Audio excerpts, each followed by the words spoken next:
India पर आतंकी हमला हो और कोई तरीका काम ना आए, तब आखिरी उम्मीद के नाते बुलाया जाता है एक ऑर्गेनाइजेशन को, क्योंकि वो जानते हैं वो ही हैं जो उस पर काबू पा सकते हैं, हवा में, जमीन पर या पानी में, हर जगह बचा सकते हैं। ये साख हासिल की है कीमत चुकाकर, खून और बलिदान की। ये हैं कमांडोज जो आते हैं इंडिया की अलग अलग फोर्सेस से, पुलिस से, सेंट्रल आर्म्ड पुलिस फोर्सेस से और आर्मी से। ये हैं नेशनल सिक्योरिटी गार्ड।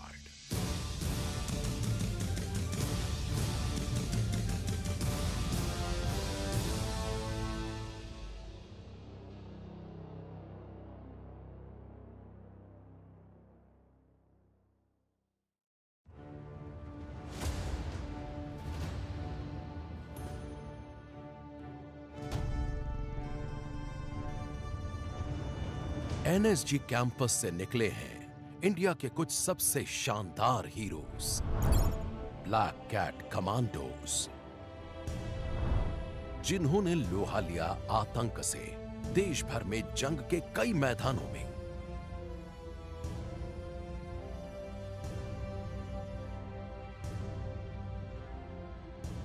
इनमें से लोगों की याद में शायद सबसे अहम है 26/11 और एनएसजी के कमांडोज का उसमें दिया अपना बलिदान।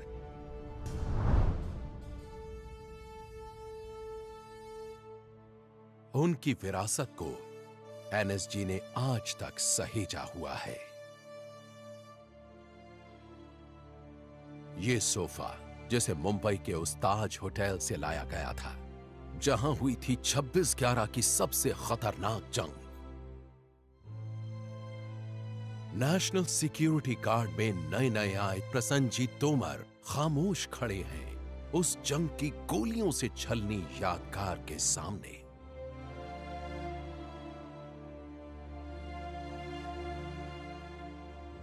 एक एनएसजी कमांडो के नाते उनका पहला दिन शुरू होता है इसी सोफे पर।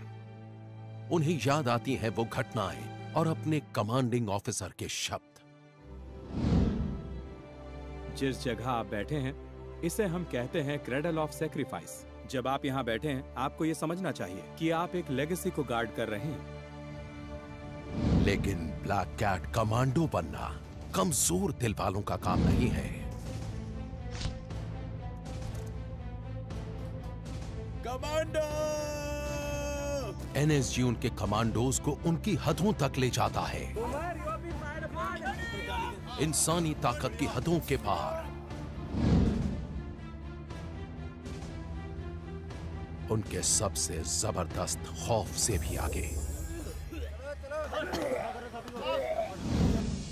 एनएसजी के ये ट्रेनिंग ग्राउंड्स जवानों को घातक हथियार बना देते हैं। ये जगह है जहां वो सीखते हैं कैसे लड़ना है और जीतना है।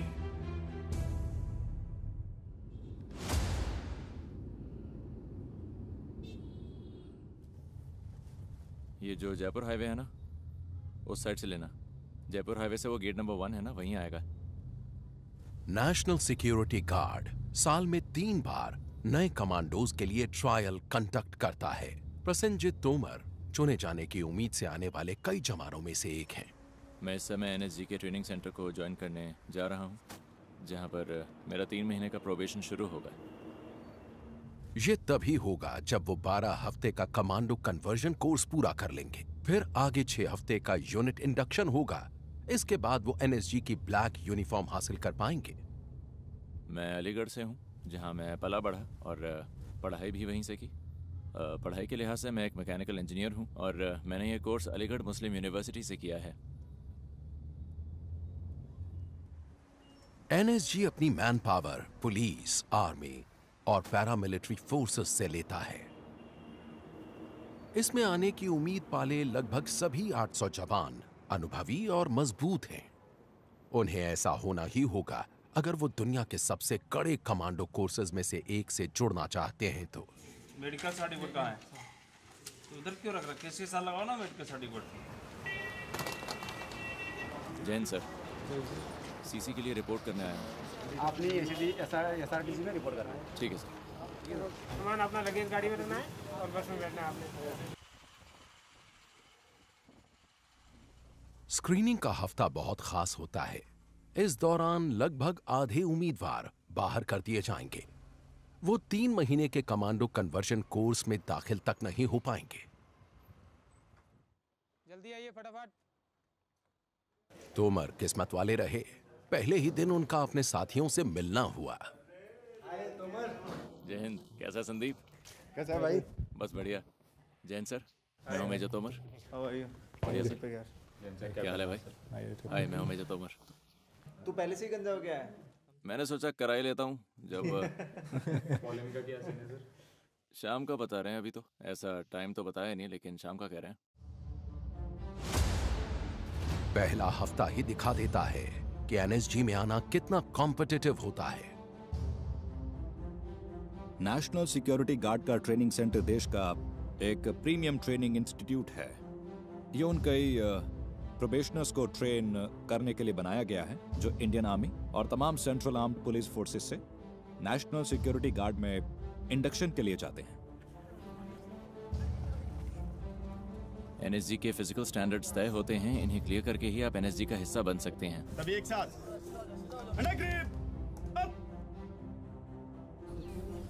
मैं सच कहूं तो मुझे पता नहीं था कि मैं ये कर पाऊंगा, लेकिन मैंने कर दिखाया। फिजिकल टेस्ट्स के साथ ही हथियार चलाने में भी माहिर होना जरूरी है। स्क्रीनिंग टेस्ट में मुझे इंसास दी गई और 25 मीटर दूर से इसे चलाया। स्क्रीनिंग टेस्ट में मैंने 3 सेंटीमीटर का ग्रुप बनाया था। तोमर ने अच्छे ग्रेड पाए। कोर्स से पहले एक फिल्ट्रेशन या एक स्क्रीनिंग टेस्ट लिया जाता है यहाँ पर, और बहुत से कमांडोस जो इसे ही पास नहीं कर पाते इस स्क्रीनिंग टेस्ट को, अफसोस हमें उन्हें वापस भेजना पड़ता है। एनएसजी वो फोर्स है जो खास तौर पर आतंकवाद का मुकाबला करती है, हर तरीका इस्तेमाल करते हुए। नेशनल सिक्योरिटी गार्ड हेडक्वार्टर्स में सबसे सीनियर ऑफिसर होते हैं डायरेक्टर जनरल।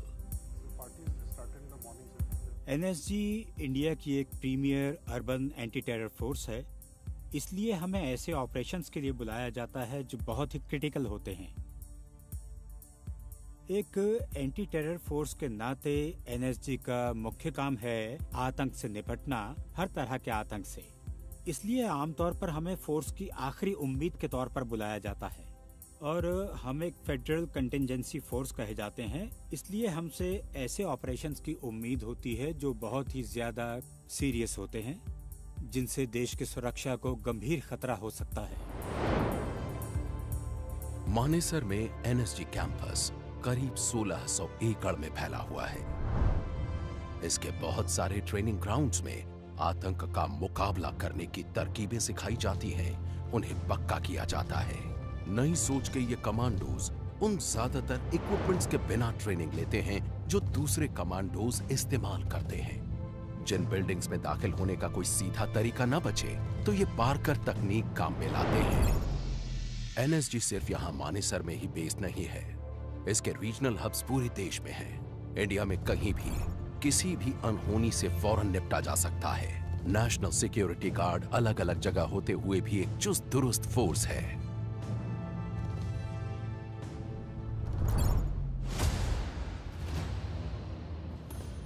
एक हफ्ते का स्क्रीनिंग टेस्ट पूरा हो चुका है।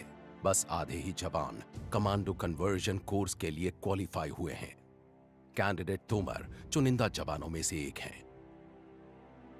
ये अपनी पेरेंट यूनिट की यूनिफॉर्म्स पहनते हैं,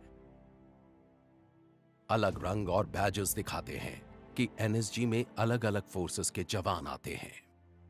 एनएसजी में एक बहुत अच्छा मेल दिखता है बेस्ट एलिमेंट्स का, आर्मी, पैरामिलिट्री और पुलिस के। ये एक अनोखा एक्सपेरिमेंट है जिसमें तीनों का एक शानदार मेल है, और मुझे लगता है ये इस ऑर्गेनाइजेशन की यूएसपी है। एनएसजी में एक एक पल कीमती होता है। एक छोटे से वेलकम एड्रेस के बाद जवान आगे बढ़ जाते हैं। ओपनिंग एड्रेस के बाद हमें वो सारे हथियार दिए गए जो हम इस्तेमाल करेंगे और जिनकी हमें ट्रेनिंग दी जाएगी इस ट्रेनिंग सेंटर में। काउंटर टेररिज्म फोर्स होने की वजह से एनएसजी में इस्तेमाल होने वाले हथियार दुनिया भर की बेस्ट स्पेशल फोर्स यूनिट्स की टक्कर के होते हैं। हम जानते थे कि ट्रेनिंग आज से शुरू होने वाली है और ये भी कि किसी खास तरह से हमारा वेलकम किया जाएगा। एनएसजी में कमांडो बनने के इच्छुक जवानों के लिए वेलकम के एक बिल्कुल ही अलग मायने होते हैं। एनएसजी वेटरन्स इसे कहते हैं आइस ब्रेकिंग। क्रॉलिंग, पुशअप्स, पता नहीं उन्होंने उस दिन हमसे क्या क्या करवाया, लेकिन वो सब मुझे याद है 2-3 घंटे तक तो चला ही था। आइस ब्रेकिंग तो बस आने वाली चीजों की एक झलक भर है। यहाँ से आगे पूरे जुनून के साथ शुरू किया जाएगा कमांडो कन्वर्जन कोर्स। बाकी के 11 हफ्तों में तोमर और दूसरे ट्रेनीज के पूरे दमखम की परख होगी। आगे आगे। सीट नीचे। एनएसजी को 3 मेन पिलर्स में बांटा गया है। काउंटर टेरर फोर्स में वो यूनिट हैं जो कैसे भी हालात में आतंकवाद से निपटती हैं। इनमें होते हैं काउंटर हाईजैक और होस्टेज रेस्क्यू मिशंस, जमीन, समुद्र या आसमान में। क्लोज प्रोटेक्शन फोर्स देश भर में चुनिंदा वीआईपीज की सुरक्षा करती है। तीसरा पिलर है state of the art bomb detection and disposal squad और national bomb data center. NSG के सभी ऑपरेशंस जोखिम भरे होते हैं। क्लोज प्रोटेक्शन फोर्स का काम भी ऐसा ही है। ये हाई रिस्क वीआईपीज को सुरक्षा देते हैं जिसमें वो खुद बेहद जोखिम में रहते हैं, इसलिए इन्हें कहा जाता है बुलेट कैचर्स। ये बुलेट कैचर्स शब्द टीम की खुद को खतरे और प्रोटेक्टी के बीच में रखते हुए खतरे को बेअसर करने की शानदार काबिलियत से आया है, क्योंकि कमांडो की हिफाजत और सलामती हमारी प्रायोरिटी है। इसलिए हमारी team state of the art हथियारों, स्पेशलाइज्ड इक्विपमेंट से लैस रहती है। हम लगातार अपनी परफॉर्मेंस को बढ़ाने और आने वाले किसी भी संभावित खतरे को देखते हुए एक कदम आगे रहने पर ध्यान देते हैं। क्लोज प्रोटेक्शन फोर्स कमांडोज अपने काम से जुड़े खतरों को बखूबी जानते हैं, इसलिए पक्का करते हैं कि हालात बेकाबू होने से पहले हर तरह के खतरे को दूर कर दें।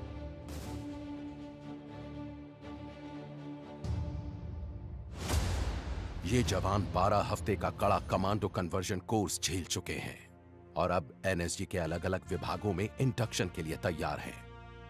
तोमर को प्रीमियर काउंटर टेरर यूनिट्स में से एक मिली है। इस यूनिट को 3 अशोक चक्र मिल चुके हैं। ये पीस टाइम का सबसे बड़ा गैलेंट्री अवार्ड होता है, इसलिए मैंने इसे चुना और किस्मत से ये मुझे मिल भी गया। आप लोगों का स्वागत करता हूँ। आप लोग यहाँ पर ओरिएंटेशन ट्रेनिंग के लिए आए हैं।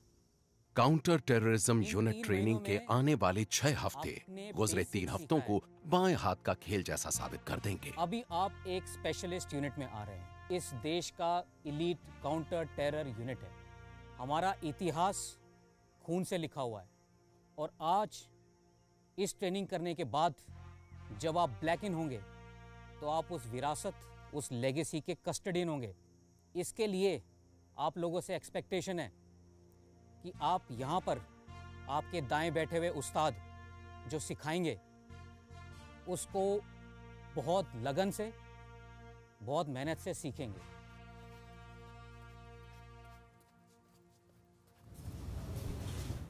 जैन सर। जैन तोमर, अंदर आ जाओ। इस ट्रेनिंग ऑफिसर और उनकी टीम पर अगले 6 हफ्तों में इनके इंडक्शन का दारोमदार है। ट्रेनिंग सेंटर में कैसा परफॉर्म कर रहे हो? मैंने बढ़िया परफॉर्म किया सर और अपने सारे टेस्ट्स में एक्सीलेंट हासिल किया। Excellent sir. तो उम्मीद है आपको पता है कि यहाँ के स्टैंडर्ड्स बहुत अलग हैं और बहुत ऊंचे भी। फिजिकल एक्सर्शन का लेवल यहाँ बहुत ज्यादा होता है। यहाँ आपको मुश्किल सिचुएशंस में टेस्ट किया जाएगा। सर। आपको बहुत ज्यादा मेहनत करनी होगी। ठीक है बड़ी, मार्च ऑफ। जय हिंद। जय हिंद। काउंटर टेरर यूनिट में सिखाए जाने वाले शुरुआती सबक में है किसी इंटरवेंशन टीम का हिस्सा कैसे बनते हैं। दोनों आँख खोल के ऐसे। हर टीम में करीब 6 मेंबर्स होते हैं। सब तालमेल से काम करते हैं।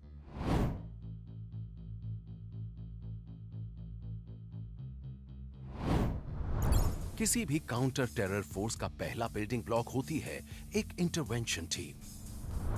हर मेंबर किसी खास हुनर में माहिर होता है। बाकी हुनर के साथ ही इनमें हैं डिमोलिशंस, कम्युनिकेशंस, मेडिसिन, स्नाइपर, मार्क्समैनशिप के हुनर। आमतौर पर इनकी मदद के लिए एनएसजी K9 स्क्वाड से एक डॉग और हैंडलर भी साथ रहता है। हर टीम मेंबर बैटल में 20 केजी से ज्यादा भारी किट और प्रोटेक्टिव गियर लेकर चलता है।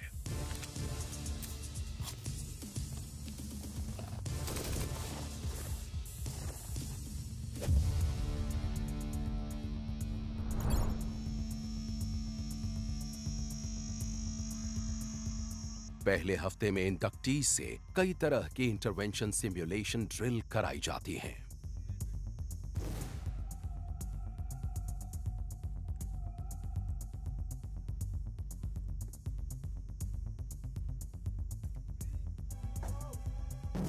उनके ट्रेनिंग ऑफिसर उनकी हर हरकत पर बारीक नजर रखते हैं। हर मोड़ पर नए सरप्राइजेस पेश किए जाते हैं। एक नई चुनौती है टीयर गैस कैन।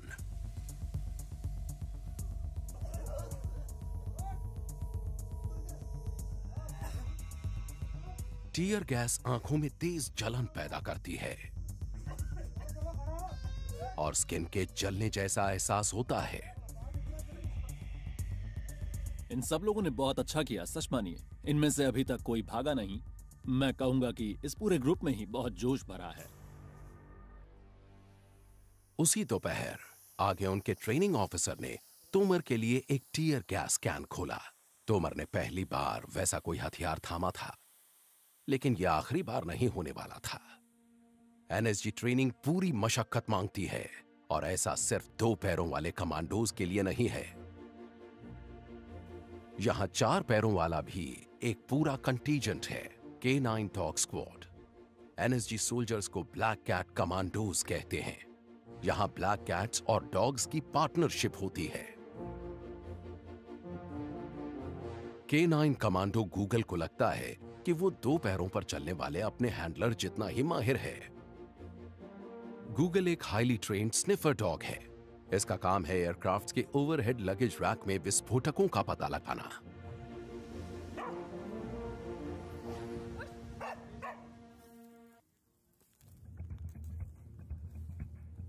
लेकिन ऑपरेशंस में जाते वक्त एनएसजी की पहली पसंद होता है ये बेल्जियन मैलिनोआ।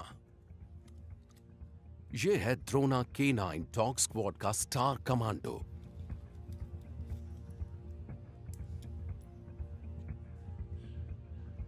एक्शन में द्रोना पहला कमांडो होता है।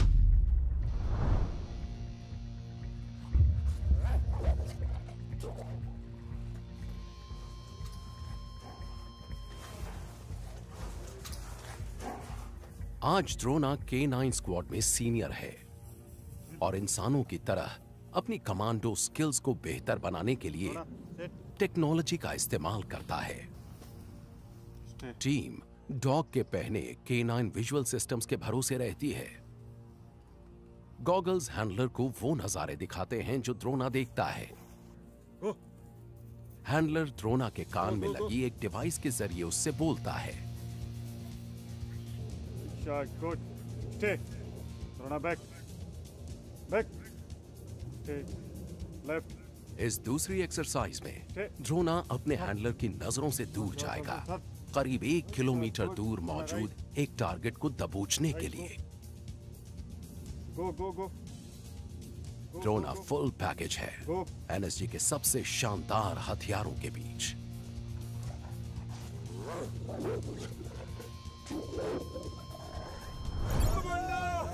आगे देखेंगे इंडक्टीज को परखा जाएगा इंसानी ताकत की हदों तक। दिखेगा नींद न मिलने, दर्द और थकान का जबरदस्त असर।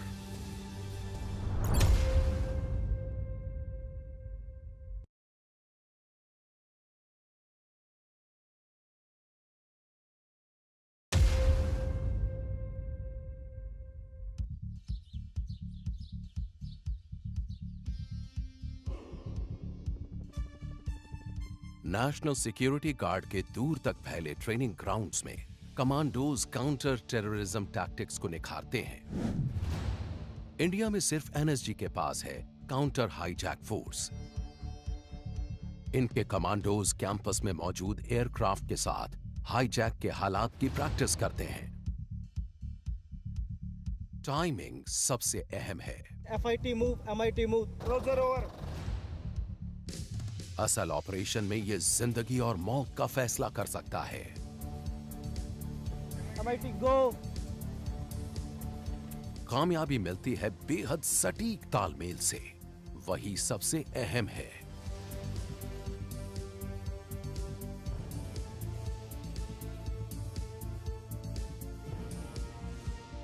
एयरलाइन हाईजैकिंग के साथ ही आसमान से कई और खतरे भी आ सकते हैं। ड्रोन्स हवाई सफर में अड़चन डाल सकते हैं।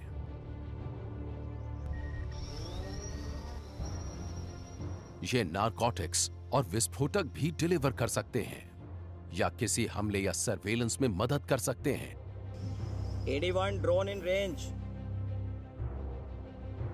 81 एंगेज। ऐसी हरकतों से निपटने के लिए एनएसजी के पास कमांडोज और इक्विपमेंट दोनों हैं। ड्रोन किलर वेपन सिस्टम गोलियां नहीं दागता, बल्कि ये इनविजिबल रेडियो वेव्स छोड़ता है। ये कई तरह के अनमैन्ड एरियल व्हीकल्स को बेअसर कर देता है।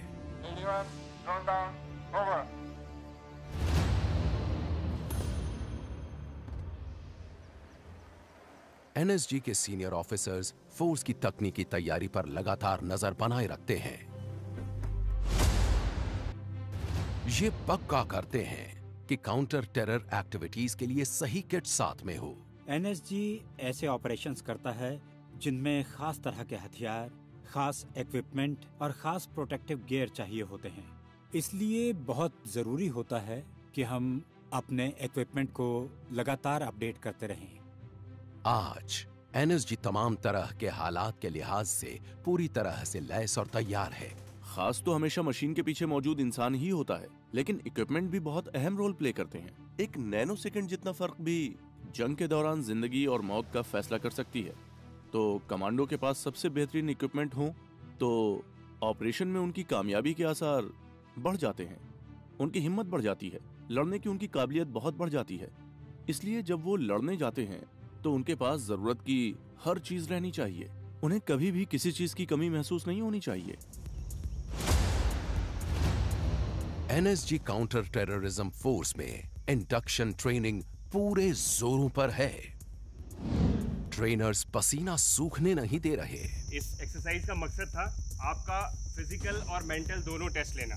इंडक्टीज के सामने पहली चुनौती है 48 घंटे के फिजिकल और मेंटल स्ट्रेस से गुजरना, वो भी बिना रुके। उन्हें पूरे दिन कई तरह के टास्क्स दिए गए, यहां तक कि वो पूरी रात हरकत में रहे। अगली सुबह जवानों को बिना सोए 24 घंटे बीत चुके थे।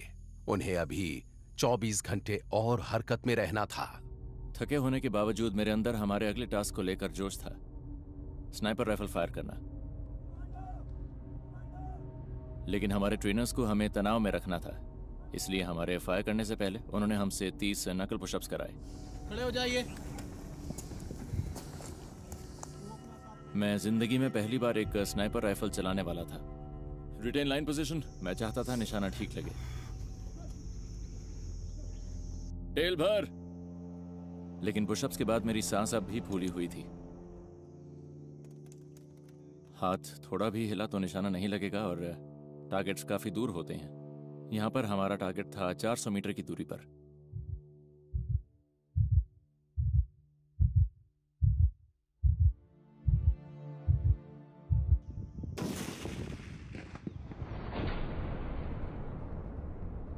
मैं बहुत ही खुश हुआ, मुझे लगा मैंने कुछ हासिल किया है।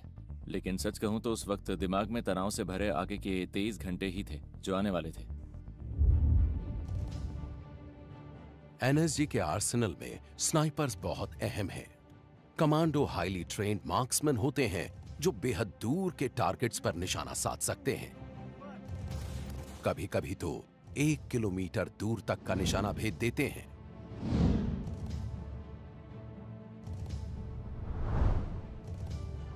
एनएसजी में state of the art shooting ranges commandos को अचूक निशानेबाज बना देती हैं। एनएसजी में टारगेट्स का मतलब है किसी होस्टेज के पीछे छुपा आतंकवादी। हैरानी की बात नहीं कि एनएसजी को जीरो एरर फोर्स कहा जाता है।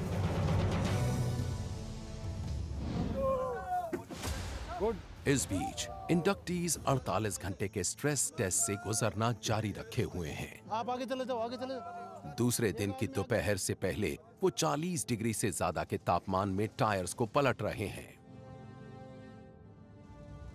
मुझे याद नहीं उस टायर का वजन कितना था, लेकिन रात भर जागने के बाद करीब 800 मीटर तक उसे पलटते जाने में जान निकल गई। बदली करो, साहब की बदली, साहब आप आगे हो जाओ। ये सोचकर और पसीना आ रहा था कि अभी 20 घंटे की कसरत और आगे है। निकलो, आगे निकलो। लेकिन ऐसे पलों में सबसे अच्छा होता है कि अगले टास्क पर ध्यान दिया जाए, न कि अपने आप को डिस्ट्रैक्ट किया जाए। शाम होने पर जवानों को एक छोटा सा ब्रेक दिया गया।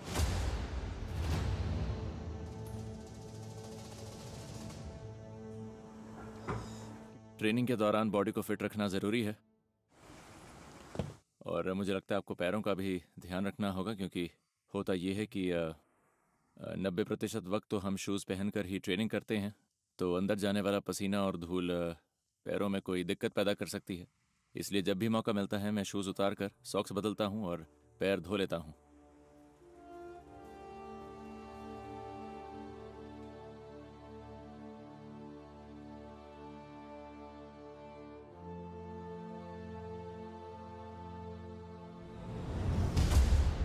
इंसान की बॉडी किसी जादू से कम नहीं, इसे हद तक ले जाकर हैरत अंगेज काम किए जा सकते हैं। दूसरी रात तक हम बहुत थक चुके थे, लेकिन तब भी सब पूरी कोशिश कर रहे थे।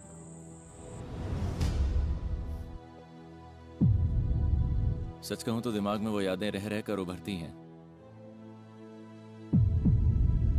ज्यादातर चीजें तो याद ही नहीं रही। जी सर। तुम्हें पीछे नहीं हटना है। ये जरूर याद है कि हमारे ट्रेनर्स ने हालात को एकदम असली जैसा बनाए रखा था। ये अजीब था, लेकिन असलियत के बहुत करीब था, क्योंकि अगर वैसा सच में होता तो सब कुछ ऐसा ही होता। जो ड्रिल्स बनती हैं वो ऑन ग्राउंड बनती हैं, जो सिनेरियोज बनते हैं वो ऑन ग्राउंड बनते हैं।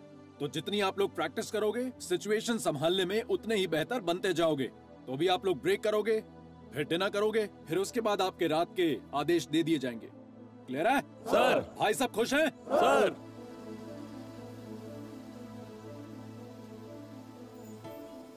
अगर आप ऐसे हालात में होते हैं तो ऐसे ख्याल आपको दिमाग में आ ही जाते हैं। आपका ब्रेकिंग पॉइंट क्या है, लिमिट कितनी है, हार मान गए? मुझे लगता है एक कमांडो बनने के लिए जरूरी है कि इन ख्यालों को दूर रखा जाए, ताकि आप एक फाइटर बन सकें। अब हम इन्हें उस फेज से गुजारेंगे जिसे कहते हैं स्ट्रेस आवर्स। मेन मकसद होता है इनको सोने ना देना। इनको जो भी थोड़ा बहुत वक्त मिलता है उसमें ये अपना डिनर कर सकते हैं, थोड़ा सुस्ता सकते हैं। इस टाइम में वो चाहें तो आराम कर सकते हैं या 5-10 मिनट की नींद ले सकते हैं। कौन सो रहा है दीवार के आड़ में?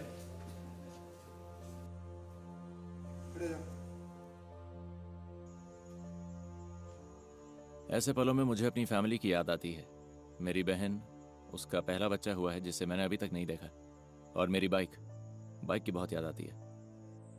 काश मेरी बाइक यहाँ होती और हमारे पास थोड़ा फ्री टाइम होता जिससे मैं बाइक राइड के लिए जा पाता। थोड़ा सा मजा तो हो ही जाता हमारे लिए। बाइक को मिस करता हूँ मैं। भोर में 3 बजे से एक्सरसाइजेस फिर से शुरू हो जाती हैं। आज सीपीटी पास हो जाएंगे सारे? अगर आज सीपीटी पास हो गए तो आज ब्रेक। 47 घंटे का स्ट्रेस पार हुआ। 1 घंटा और बचा है। फिजिकल ट्रेनिंग का पूरा 1 घंटा। किसी तरह बॉडी में बची ताकत से काम चलाते हैं। घुटने टेकने की नहीं सोचते, बस टास्क पूरा करने की सोचते हैं।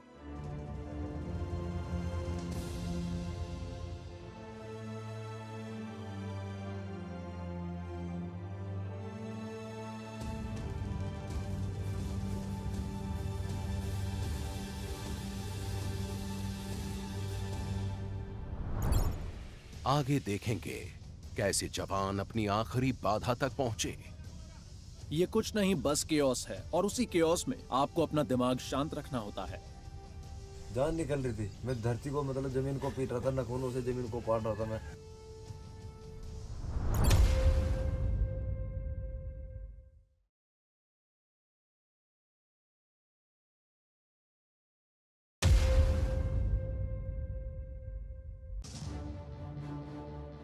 नेशनल सिक्योरिटी गार्ड ने ऑपरेशंस में खुद को साबित किया है, लगातार बार बार।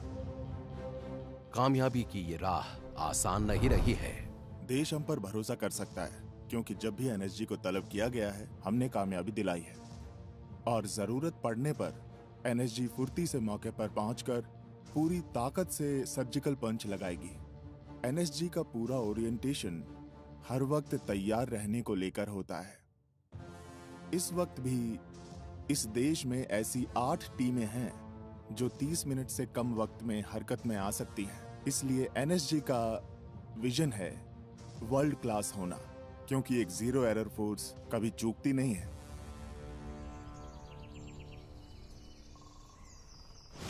NSG counter terror force unit induction training के बस 2 हफ्ते और बचे हैं, लेकिन अब भी चढ़ने को कई पहाड़ हैं। ये बेसिकली रॉक क्राफ्ट है। ये जो सामने नेचुरल वॉल फेसेस हैं, ये करीब 100 से 120 फीट ऊंचे हैं। तो ये जवानों को एक नेचुरल फील देता है इस रॉक क्राफ्ट पर प्रैक्टिस करने की। कमांडो ट्रेनिंग लेने की इच्छा होने की वजहों में से एक वो तमाम स्किल्स हैं जो हम एनएसजी में सीखते हैं।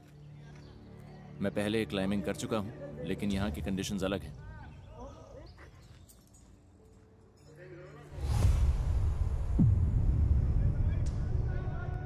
दोपहर से पहले पारा 40 पर पहुंच चुका था।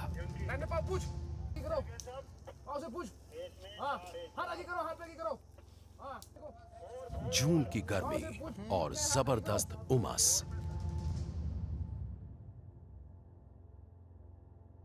गरम करो इनको, इन सब की आवाजें निकल रही हैं, गरम करो इनको। 31, 32, 33। तो हम इसे कहते हैं टोल टैक्स, जिसमें ये 100-200 पुशअप्स करते हैं या थोड़े स्टार जंप्स करते हैं। मोटिव होता है टास्क से पहले इनको थकाना। हम देखते हैं कि बॉडी के थकने के बाद वो टास्क को किस खूबी के साथ पूरा करते हैं, और इसीलिए हम उनसे इतनी मेहनत करवाते हैं। Major Prashant Singh Tomar, ready for traversing sir. वो टोल टैक्स का टास्क मुश्किल था। एक्सरसाइज के बीच में अचानक लगता है जैसे हाथों में दम नहीं बचा, लेकिन बीच में लटके हों तो कोई रास्ता नहीं बचता, दूसरी तरफ तो पहुंचना ही होता है। चलो छोड़ो हाथ, चलाओ कमांडो जरा। कमांडो, छोड़ कमांडो। आप देख सकते हैं ये टास्क कितने दम निकालने वाले होते हैं। उसके फेस से दिखता है कि वो थका हुआ है बेचारा। गॉड नोज अब तक कितने पुशअप्स कर चुका होगा। और बॉडी के थकने के बाद जब उनसे टास्क करवाया जाता है तब बनता है एक ब्लैक कैट।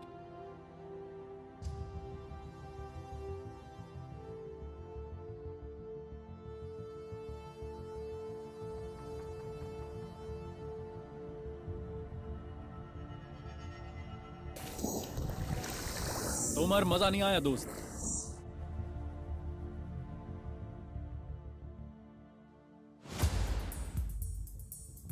एनएसजी में कई यूनिट्स हैं। इनमें बॉम्ब स्क्वाड एक खास यूनिट है। इस पर देश में बम विस्फोट की तमाम घटनाओं की मॉनिटरिंग, रिकॉर्डिंग और जांच की जिम्मेदारी होती है। बॉम्ब स्क्वाड कमांडोज का काम मुश्किल होता है। हालांकि वो प्रोटेक्टिव सूट पहनते हैं, पर किसी विस्फोटक के पास जाना कोई आसान बात नहीं है।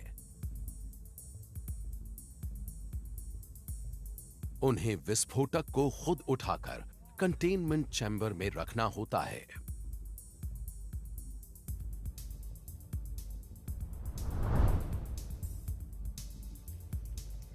रोबोट्स खतरे को कम कर देते हैं। रिमोट ऑपरेटर्स इन व्हीकल्स को 1 किलोमीटर दूर तक ले जा सकते हैं। सीधा जाना, राइट मोड़ते ही पहले दरवाजे के अंदर आईडी है। ऑन बोर्ड कैमरास रिकॉनेसेंस और इंटरवेंशन दोनों को मुमकिन बनाते हैं।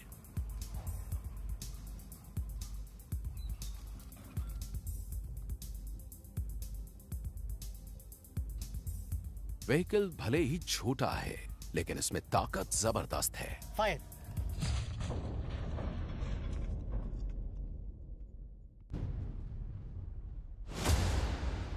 जून खत्म होने को है।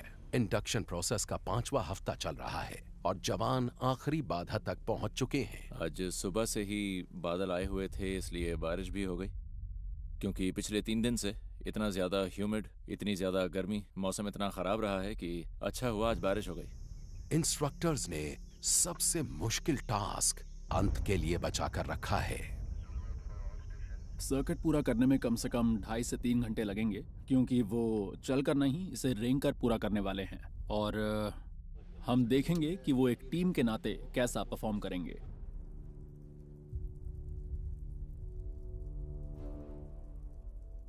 एनएसजी में आने वाले ट्रेनी से हमें उम्मीद होती है बहुत ऊंचे दर्जे की फिजिकल फिटनेस की और बहुत ऊंचे दर्जे के फायरिंग स्किल्स की। तो हम उन्हें उनके एनएसजी में आने के वक्त से 2-3 पायदान तक ऊपर ले जाते हैं। इससे आखिर में हमें बहुत ही एफिशिएंट कमांडो हासिल होता है, जो ड्यूटी के दौरान हर चैलेंज को पार कर सकता है। तोमर और उनकी टीम का सामना उस दिन जिस चुनौती से हुआ था, वो उसे कभी भूल नहीं पाएंगे। होली चेंबर नाम की वो ऐसी बाधा थी जैसी उन्होंने पहले कभी नहीं झेली थी। इसमें धुएं से भरा एक छोटा सा कमरा था। जवानों को अपनी सांसें रोककर अंदर जाना था। अंदर एक बॉक्स है, आपको वो बॉक्स लेकर आना है। उस बॉक्स में एक की है, आप उस बॉक्स को बाहर लाएंगे। उसके अंदर एक मैप है और वही आपको अगले टारगेट तक लेके जाएगा। पता नहीं कैसे बताऊं मैं, दिमाग में 100 चीजें चल रही होती हैं, कुछ दिखाई नहीं देता। सांस रोकने की कोशिश करते हैं लेकिन धुआं अंदर जाता रहता है और कहीं नहीं जा सकते। उससे लड़ना होता है।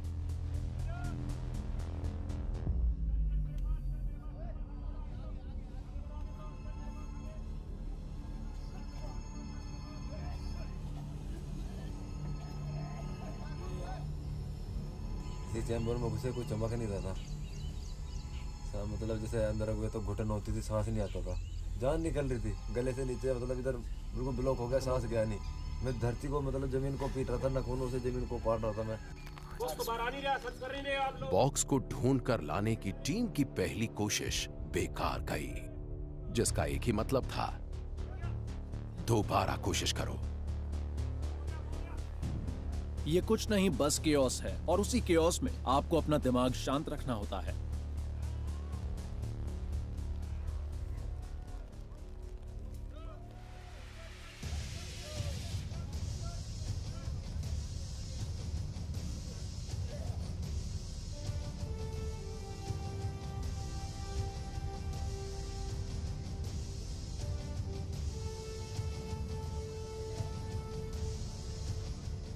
बॉक्स को ढूंढना अब तक का सबसे मुश्किल टास्क था।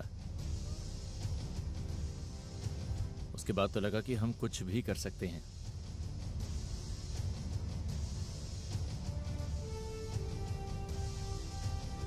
हम 6 लोगों का कोई मुकाबला नहीं था।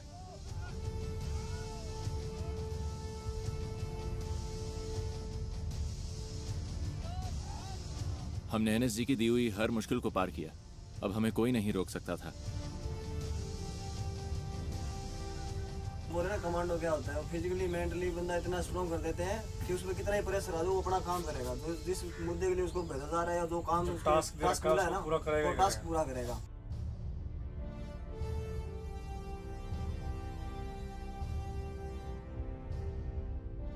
मेरे लिए बहुत ही फख्र की बात है, क्योंकि मैंने इनको पुश किया है इनकी हदों से पार और ये जानने की कोशिश की कि ये कितना आगे जा सकते हैं। हमने यहाँ तक पहुँचने के लिए लंबा सफर तय किया है और उस दिन महसूस हुए दर्द और थकान के बावजूद हम जोश से भरे थे कि हम एनएसजी का हिस्सा बनने वाले हैं। हार्ड वर्क के बाद मतलब आज वो दिन आ गया। आज हम परसों ब्लैक कैट कमांडो बनेंगे। बहुत अच्छा फील होगा हमें भी, घर वालों को भी। ये बीते 5 हफ्ते एनएसजी के सबसे मुश्किल हफ्ते रहे और मुझे लगता है कि जितना भी टाइम हम सब एनएसजी में यहाँ पर रहेंगे, ये 6 के 6 बंदे हमेशा साथ रहेंगे।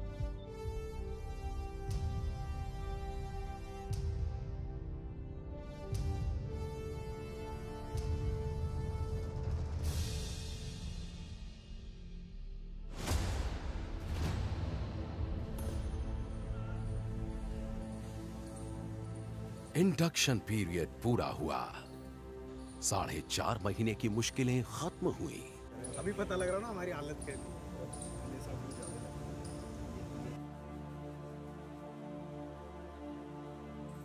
ये ब्लैकनिंग सेरेमनी की सुबह है।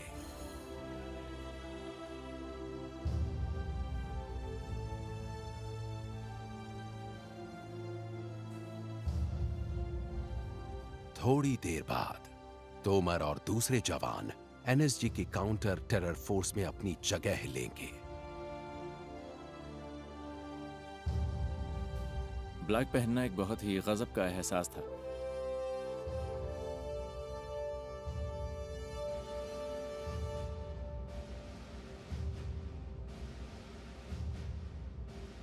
ये कहना गलत होगा कि मुझे यकीन था कि मैं एक एनएसजी कमांडो बन जाऊंगा, लेकिन मैंने कर दिखाया। आप सभी का सीसी 118 के बलिदान परेड में हार्दिक अभिनंदन है। अब मैं ग्रुप कमांडर महोदय से निवेदन करता हूं कि इन बहादुर कमांडोज को पुरस्कार देकर इनकी हौसला अफजाई करें। Best hit exercise Ajay, major Prasanjit Tomar. हमें बेस्ट इंटरवेंशन टीम का अवार्ड मिला। उन सारी मुश्किलों के बाद ये अवार्ड पाकर अच्छा लगा, बहुत अच्छा। 5 हफ्ते खत्म हो गए हैं। अब मैं इनके लिए डेविल नहीं हूँ। मैंने अपना काम कर दिया है। अब मैं इनका भाई हूँ, ब्रदर इन आर्म्स। और आखिरकार चेस्ट पर पंच के साथ तोमर को बलिदान बैज दिया गया। वेलकम तोमर, जो कि ब्लैक कैट कमांडो का इंसिग्निया है।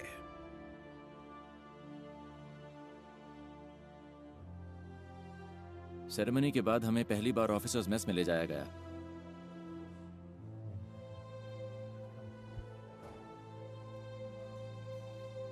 और उसके बाद जो हुआ मैं वो जिंदगी भर नहीं भूल सकता।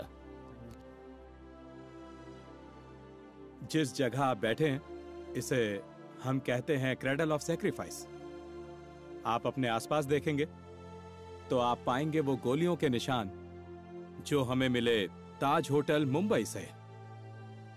जिस चेयर पर आप लोग अभी बैठे हुए हैं यह है पाम लाउंज से ताज होटल की। यह वही जगह है जहां मेजर उन्नी कृष्णन ने सर्वोच्च बलिदान दिया था। तो इस पर बैठते हुए हमें ध्यान रखना चाहिए कि हम एक लेगेसी को गार्ड कर रहे हैं, एक ऑफिसर और लीडर की तरह। मेजर उन्नी कृष्णन ने जो किया वो हमारी लीडरशिप को एक नई ऊंचाई पर ले जाता है। अपने सपने को सच बनाकर एनएसजी कमांडोज बनने वाले जवानों के लिए इंडक्शन तो बस पहला कदम है। उन्हें अब उन स्टैंडर्ड्स तक पहुंचना होगा जो उनसे पहले के वीरों ने सेट किए हैं।